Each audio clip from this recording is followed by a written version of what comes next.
আসসালামু আলাইকুম বন্ধুরা, আমি কলকাতা থেকে দুবাই যাওয়ার জন্য রওনা দিলাম। তো আমি কলকাতা এয়ারপোর্টের মধ্যে রয়েছি।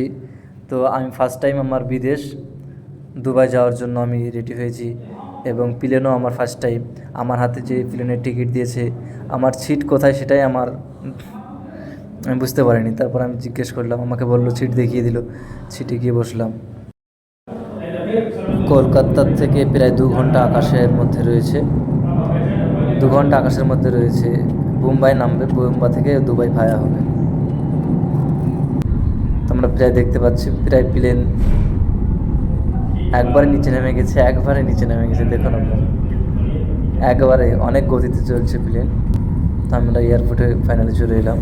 এটা মুম্বাই এয়ারপোর্ট, এবার মুম্বাই থেকে ভায়া হবে ডাইরেক্ট দুবাই।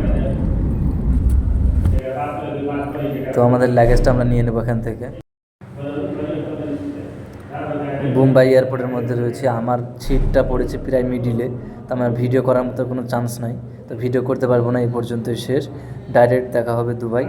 আবার দুবাই ছোট্ট একটা ভিডিও করে অ্যাডজাস্ট করবো ভিডিও। তো ফাইনালি চলে এলাম দুবাই। আমরা এখন দুবাই এয়ারপোর্টের মধ্যে রয়েছি। প্লেনটা দেখুন, এটা দুবাইয়ের।